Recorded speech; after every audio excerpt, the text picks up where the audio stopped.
that I once did an interview to work in porn. What?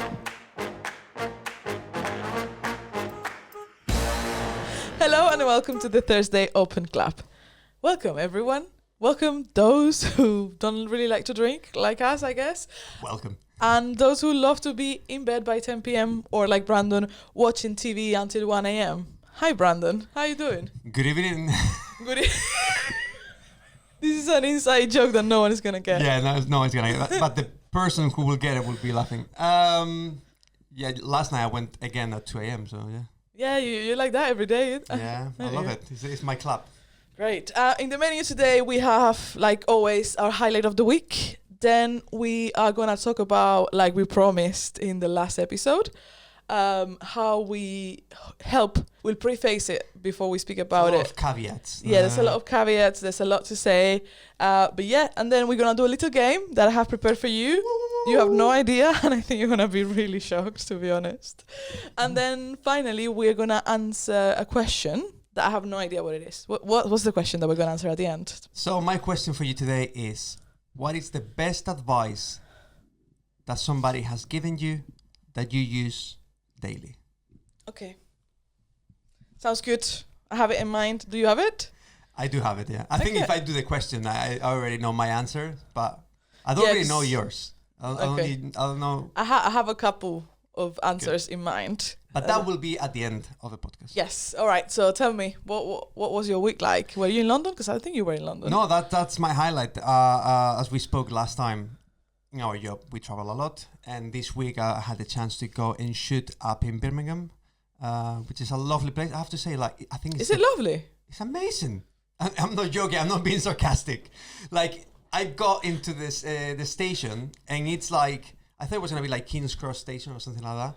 But no, you go in, and it's like Birmingham a mall. New Street. Yes. It's like a mall. It's like Really? you go in, and you have all restaurants. There was a Mowgli restaurant. There was a Franco Manca. There was like...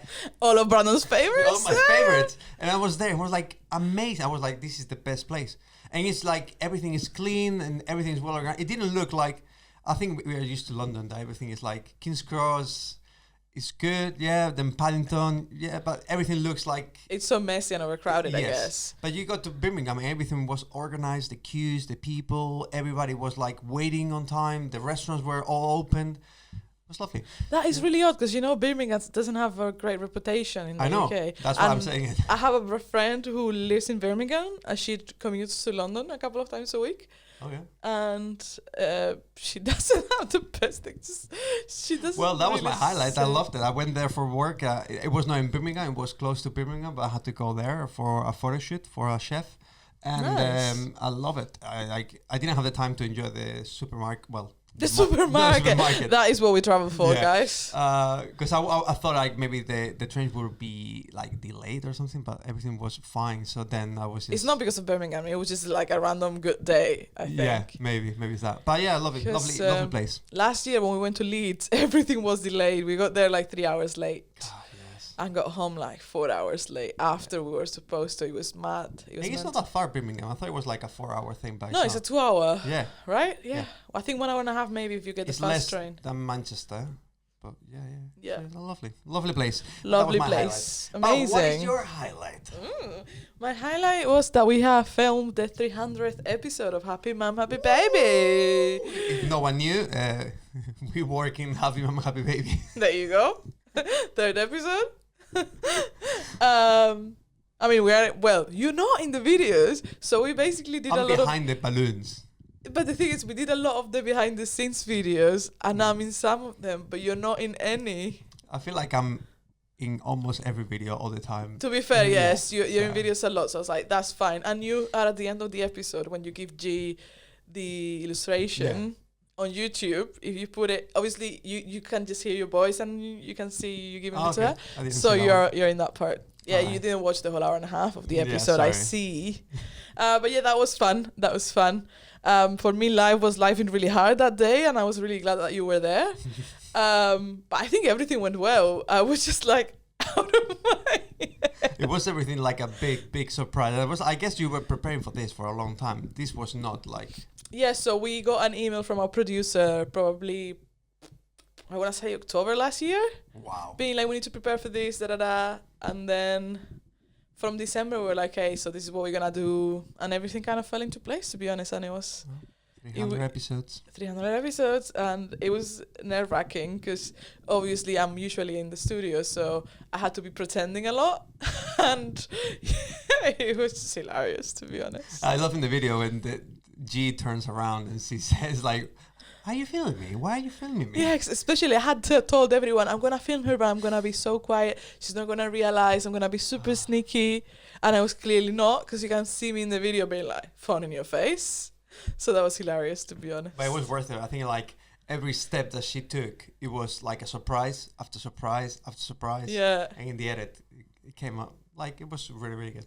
I think she loved it. I hope so. I think it was just really, really wholesome, and I think it's also such a gift for the audience as well. Yeah.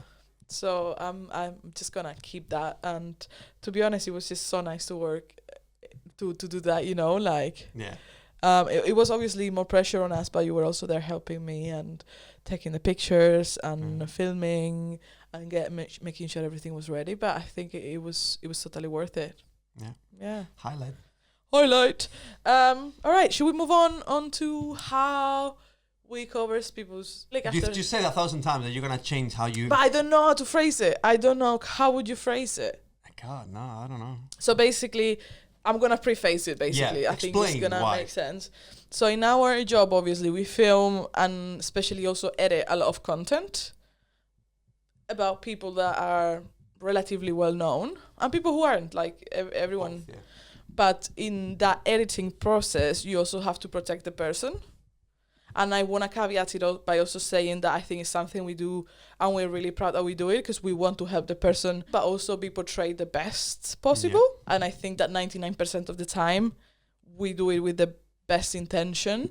Yeah, I don't think it's like something bad that they would say on purpose. I think sometimes you just can get taken out of context. Yes. In something like, I don't know, in everything we do, but...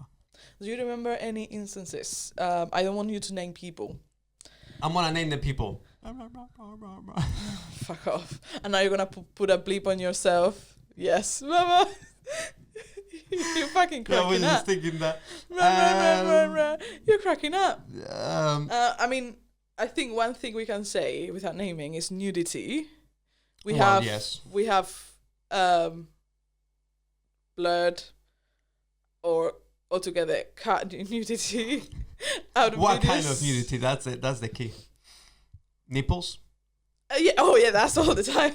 that's I think that's the one that we've done the most. And to be honest, I feel like nipples are ones that should not be like Instagram and Facebook and platforms should not like nipples should be fine to be put out there.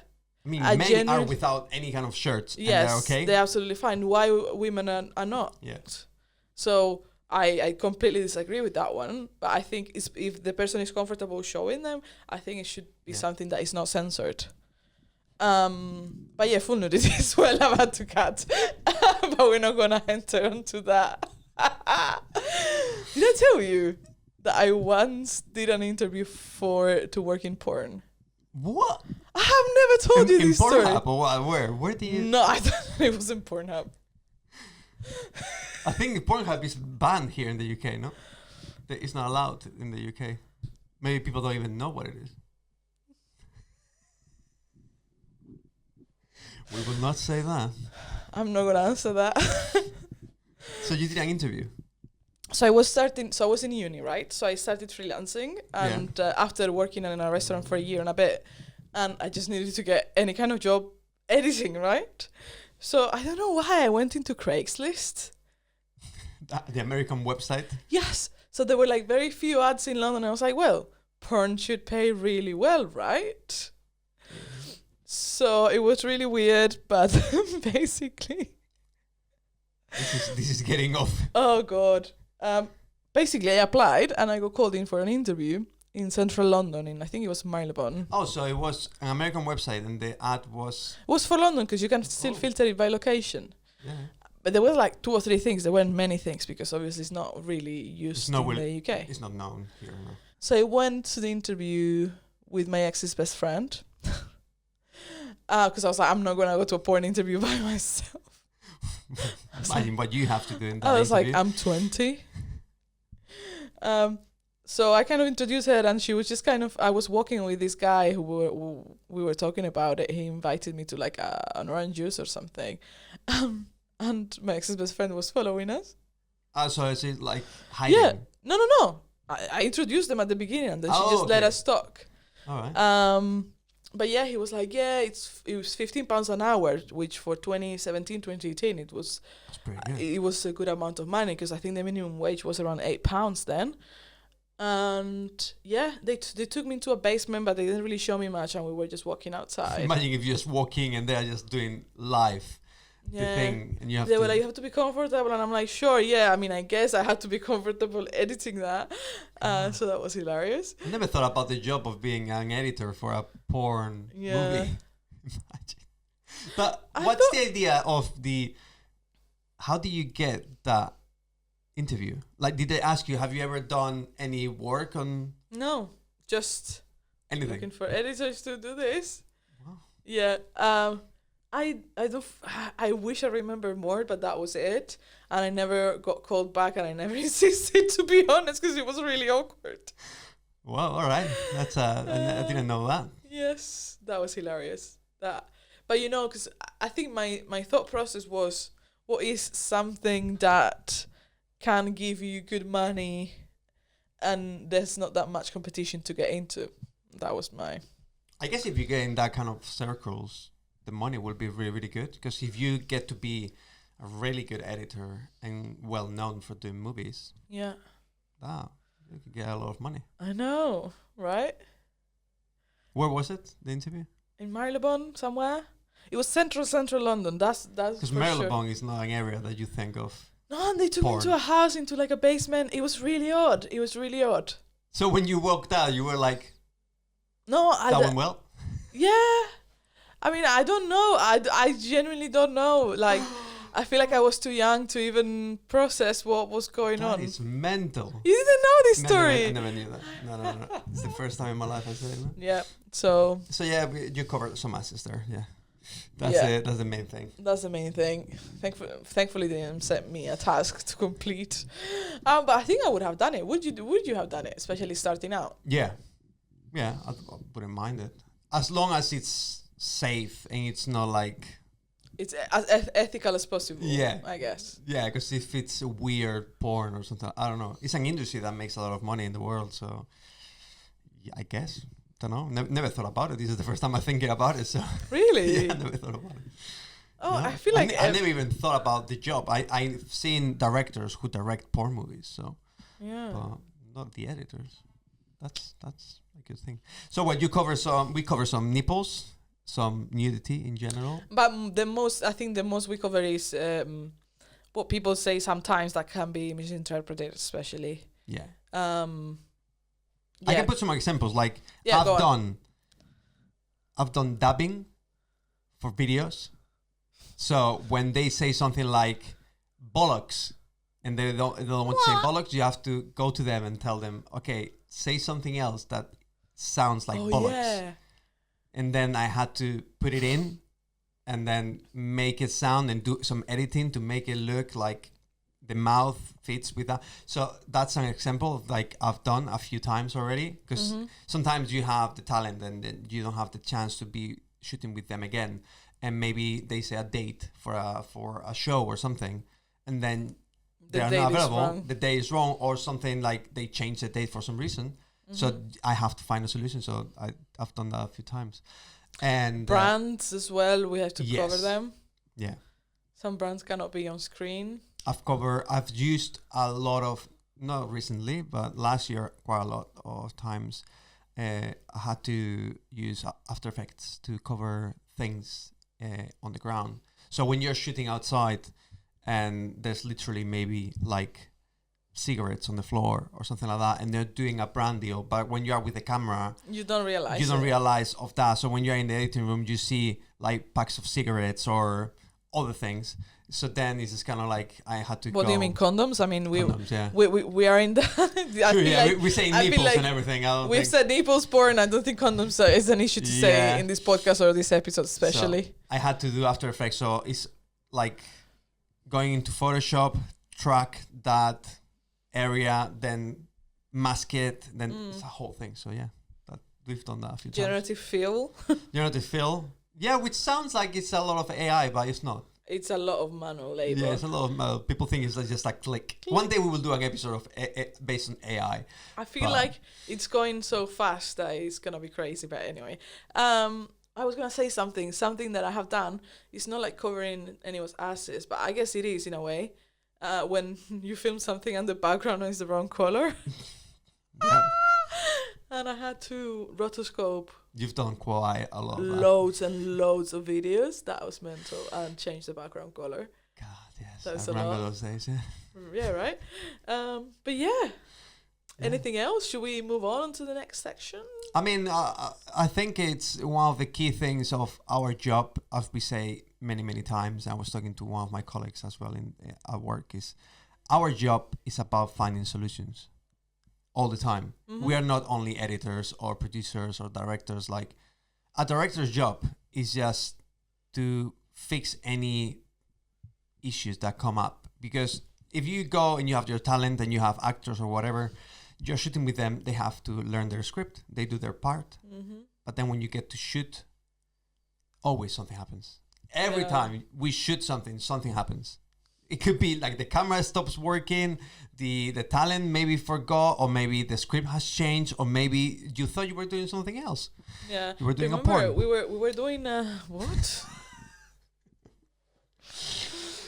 Remember what? We were filming something and we brought like 3 lights, obviously 2 cameras, 2 tripods, and then one of the tripods wasn't working and 2 of the lights weren't working.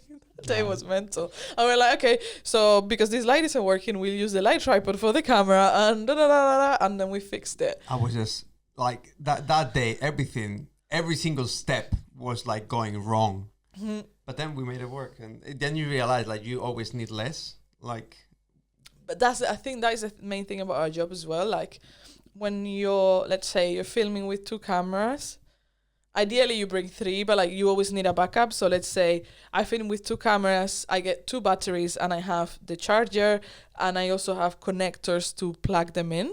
yeah. I would also have 2 extra batteries because you never know when a battery is gonna die. Stuff like that. Actually we don't do this, but we will start doing it soon. You have 2 cameras, you have 2 SD cards. Ideally, you should have 4 SD cards, or at least a third, because one of them might break at some point. So there's always something, or we just have to run and buy one. But there is, when I was studying film and TV in Spain, this really, really good teacher was like, you always need to be thinking in advance in that sense. And when you're filming, you're not only... When you're going to do something, you need to think that it's going to go wrong and you need to have the solution already prepared. And I think that is something that really helped me actually like really plan, and also it fed my anxiety like nothing else. I mean, it's just, the thing is like, we have worked in the past with some people that are tricky with lights and the way they look on camera, or the way they act on camera is a bit of a awkward situation sometimes, because you need to find a solution. There's no other way. Like, you have to do the shoot and you have to make it work. Bounce the light somewhere, change completely the situation, like the location. Instead of looking into a mirror, you have to look into a window, and then the window is cloudy, and then all these things that only experience that we have, we can sort it out. So that's why sometimes I feel bad when I see the new generations of filmmakers or editors or producers, directors, that they have to go through that, and there's no other way. Like, you will have to go through that, and I'm sorry about it, but like, it always happens. Even if right now we are shooting with 2 cameras, maybe one camera stops working now. Well, we have to shoot it with 1 camera, so we have to move the lights, move the things, move this freaking tripod that is huge. Or I would put, it's a C stand, but yes. Yeah, sorry. Or we just put a phone on probably. But that's always a solution. Yeah. We saved their asses. And also, and I think when it gets to a point where there's no solution, or like it gets cancelled, or you do a shoot and then it doesn't, what you filmed actually doesn't go out. Yeah. My thought process is, no one's gonna die, True. That's how it is. and it's part of our job, and we move on. Yeah. It's in our job. How many times we have had changes in the last minute? Oh yeah. It's all the time like that, and then you cannot say no. Yeah. That thing is, they tell you you have to do it. If you don't do it, they will find somebody else who will do it. And I think that it's something that even 5 years ago I would have gotten like nervous about it or this and that, and I'm like, it's expected, so it's not something that throws me off anymore. And I think that it's something that comes with experience, I guess. Yeah, I mean, when I met you, you were really different. Was I? You were really, really different. You were in a state of mind that it wasn't. I don't think you will take it personally every time somebody will say something to you. I think I was, but not completely. But you were always in that side of things. Like, I think I was very defensive. Yeah. But that happens with when you're starting out and you're working in a bigger team and things happen. I think also I was like that because I cared. Yeah. And because I really wanted to do things really, really well and I wasn't allowed to do it. Yeah. But now I'm at a point where I care, but this is my job and my life is not gonna go on it. If things change, things change. I mean, you have to care anyways, always. Yeah, well, not everyone does. Not everyone does, yeah, true. That's why it makes a difference between one and other. But I do think, like, people, when they take something, it's difficult. When I do projects that are bigger, that I work with you or I work with somebody else, or I have to hire people, and I become for them their manager or become for them the director or whatever, they look at us or as somebody who is in charge. Yeah. So then you have to think, okay, now I'm in charge. You have to learn how to be in charge. People think it's easy. That's a skill in itself. Yeah, so that takes years. So sometimes I see people like, I was a manager in entertainment a long time ago. I was a manager when I was 20. And I remember that I was manager for people who were 29. I was also a manager when I was 20. Nice, well done. In a restaurant. There you go. Ooh. Sorry. You see, that's why we are here. But I really struggled. And I think that's also one of the reasons why I have not been a manager anymore. Like, because I've had chances and I've not taken them. For sure you learned from that. Oh, yeah. And I think also in a restaurant when you're, again, 20 and people are not taking you seriously and stuff like that, I feel like that would not happen to me now. Yeah. But for sure you had the experience of people when you will tell them, like, you know, you didn't do this right, you have to do it this way, and they will start crying, or they will take it like personal, like they will hate you. Yeah. And you have to be, as a manager, you have to understand that they are not against you. They are just trying to avoid the situation because they are feeling the pain of being told that I did the wrong thing. Don't touch the table. Don't touch the table. Don't take it personal, but don't touch the table. So yeah, that's one of the key things that I think sometimes in our job is something that we learned as well. Yeah, great. Shall we go on to the game section? Let's go to the game. Ooh. Oh, you used to say this before. Yeah. Let's go to the game. So with this game, you're just gonna have to go with me. Okay. I'm gonna ask you questions. It's a test, so I'm gonna give you options to answer it. Explain the game, nice and easy and simple. No one's gonna win. You just need to go with me. I'm gonna ask you questions. Gonna give you A, B, C, and D, and you just need to answer. So the game is nobody's gonna win. You need to figure out why I'm asking you what I'm asking you. It's not my questions. It's someone else's questions. ChatGPT. No, I had them. So the other day I was going through my laptop and just deleting a lot of stuff, and I was like, oh my god, I need to ask Brandon these questions. Nice, all right. Let's go. So, let's see. When faced with a project at work, which picture best represents your natural approach? A, you're like devastated.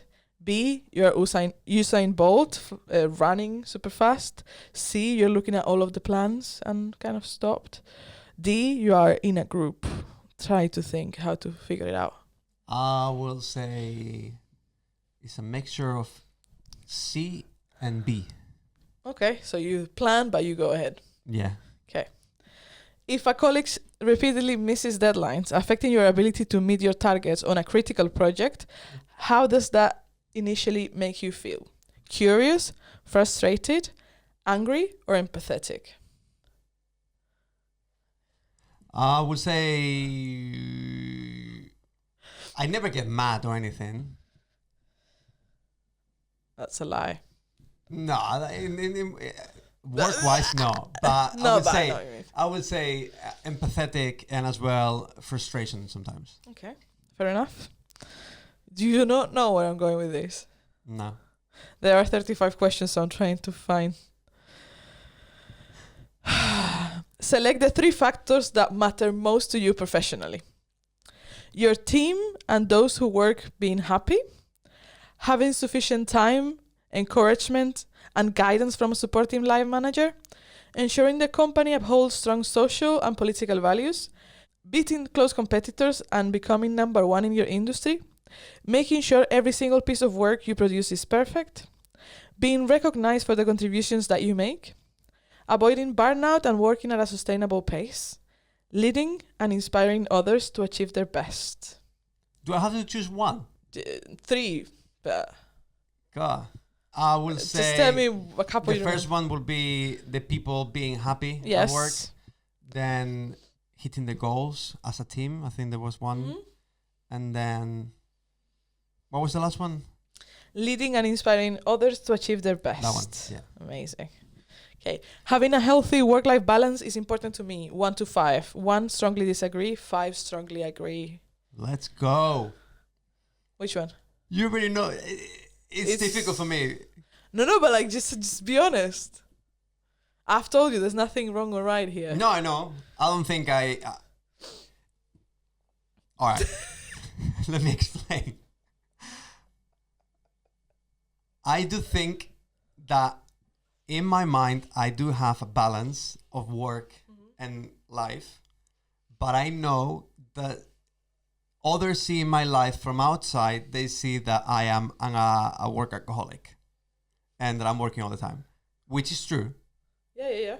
But then I don't know. But like, it's just how important it is for you to have a life and to work. It's difficult to answer that because it is important. Yes, it is important. But I But you do have. yeah, Fine. I would say 5, but then, But then you don't always meet it. yeah, Okay. most of the time. Is this like a LinkedIn job? Once I tell you what this is, you're gonna be like, what the fuck? Welcome to the interview. Okay. I set goals that others I work with may view as too ambitious or unrealistic. 1 to 5 again. Unrealistic. Do you No. no. Disagree. It is important to me to work with people who share my social and political opinions. 0 to 5 again. Not important to very important. I mean, it depends what we're talking about, but I don't think I would be working a place where I don't agree in the values of life. So, yeah, I don't know. It's difficult. For me, it would be something in the middle because, Yeah. not everyone's gonna think exactly like you. Because you can think I'm left and I can think I'm right or whatever, but then you can leave that outside and just have a normal relationship at work. Yeah. So it's difficult. I don't know Okay. their motivational. Last question. When I produce poor quality work in a professional setting, it is usually because A, the team I'm working with have let me down. B, the client didn't give me clear enough instructions. C, I wasn't given the guidance and support I needed to succeed. D, I didn't try as hard as I could have, and I know I could have done better. Usually it never happens. I'm the fucking best. No. I think we have like a minimum that we always do, but I would say B is most of the time what happens. The brand doesn't really give a clear. Good. Well, let's get to the question. This is the end of the podcast almost. We are about to close the doors. And this is dessert. What's the question, Brandon? Dessert for you today is, well, not today, tonight, is what is the best advice that has been given to you that you do every day? Something that was useful and you went like, oh. Remember when you were talking in the first episode about the self-help books that I read? Yeah. One of them, it's especially when I wake up in the morning and you know that your mind starts going like to the worst thing, you start getting annoyed at things. I just say to my mind, think of better things. That's good. Who was it? Mo Gaudat. Let's say it's a person. Yeah. Somebody has given you a person personally to you instead of a book. It's a good. I'm not saying it's bad, but another one, I would say, it's probably therapist. And it's again when you're worried about something and you cannot stop us thinking about something. Question is it true? If it is true, maybe you should. But if it's not true, what the fuck are you thinking about it? If it's true, then you go on to asking, can I do anything about it? All right. And if you can, you do something about it. If you cannot, you should stop thinking about it. Sounds simple. It's not that simple at all. I struggle with it every day, but it's just small little tricks, I guess. Like something that's in your mind. So Yeah, it's kind of little rules that I also often forget, especially if I'm too heightened or I have a lot going on. But it's just little things that I like to come back to often. How about you? What's the best piece of advice? I think yours is gonna be like completely different and very like inspirational. maybe my advice was given to me by somebody when I was working in a hotel, the last hotel that I worked at in Canary Islands. I was working in a reception, and it was the time that I was deciding to leave and move to London. And at the time, they were changing the manager of the hotel. And I remember that I told them, like, I really got along with her and she was amazing. But I only worked with her like for 2 weeks, but we got along and we were chatting. And then I said to her, like, you know, like, I'm leaving. I want to leave to London and I just want a new thing in my life. And I remember that she was like, look, this is your life. You want to do that. That's great. But she told me one thing, that it was... Can I say? Go. You only regret the things that you don't do? No. Okay, what did she say? That's a good one too. Maybe she would say that as well. No, she said, like, there are no problems in life, only challenges. Wow. Yeah. And that I've been, ever since she told me that, it's like, it's true. Like, whenever somebody comes to you, like, oh, I've got a problem. A problem is something big, something bigger than what you can do at work or in small things in life. So if you look at things like as a challenge, or like, oh, my phone broke, it's a challenge now because you need to find a solution to fix that, or whatever it is. But that's you are reminding me of when you had no phone for a month. that was good. I survived. Absolutely, you did. Yeah, of course. Yeah, it was great. It was awful to get in touch with you, but apart from that, it was amazing. I had to go to my laptop and I think I would enjoy it as well myself, to be honest. Like, I would like to do something, or like delete all social media for a week or something like that, for sure. Anyway, the Thursday Open Club is about to close. Any closing things? Where should people follow us? oh, we are everywhere. No, I think you're taking care of us over Instagram, TikTok, Facebook, Yes. YouTube Yes. Shorts, Yes. Pornhub. Yes. We'll film it after this, guys. Good, yeah, like get ready. Should we close the doors? Please close it, because I'm not gonna stop doing this. Bye.